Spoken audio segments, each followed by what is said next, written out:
Čaute ľudia. Máme tu ochutnávku part 3. Ale teraz sú to slovenské sladkosti. Také niečo. Také niečo. Slovenské sladkosti part 3. Máme tu vineu, máme dve viné. Áno. Je to taká červená. To sme ešte neochutnali. Iba v tej fľaške sme ochutnávali. Potom tu máme taký medový med, košický med, ale toto vyzerá takou kávovou príchuťou, neviem. A potom tu máme čipsy, ktoré sme otvorili. Tak ľudia, taký veľký balík a more také nuka malo. Takže ideme ochutnať asi tento košický med. Takže počkajte, ideme si to otvoriť. Takže my sme si to otvorili. A vyzerá to takto, tak. Meko. Ale je to fakt mäkké, takže poďme rýchlo na to. Čing, čing. Akože je to dobré, ale také veľmi kávové. 10/10 určite. Aj 10/10 dávam. A ideme to odložiť. Odporúčam vám to. Daj.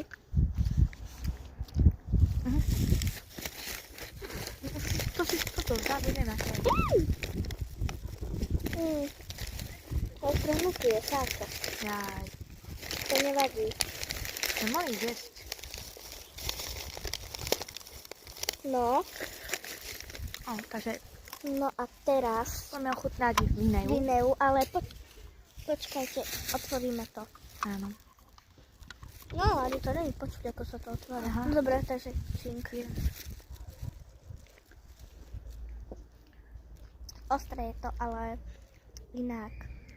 Akože To nie je to až fajné. taká veľká chuť. Keby víno to chutilo. Chutí to tak. Ale inak fajné. Odporúčame vám. Ten, kto má rád hrozno. Jasne. Dáme si tu také ovocie, lebo padá. No, a posledné, čo vám ukážeme, sú tie lejsky. čipsy, čo sme mali. Musíme dlhšie. Len tieto papiere zahodíme potom. Áno. No tak vyzor si.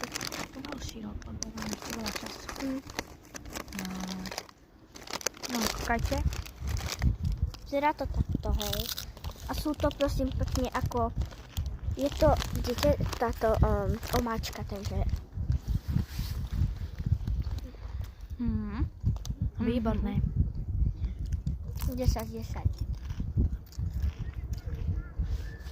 Takže končíme. Ďakujeme ľudia. Čo? Ďakujeme. Aha. Ešte. No takže zase budeme ochutnávať niečo, ale minie sa nám čas, takže čaute. Pozdrav sa. Čo keksa? Takže pozdrav sa, čaute. Čaute.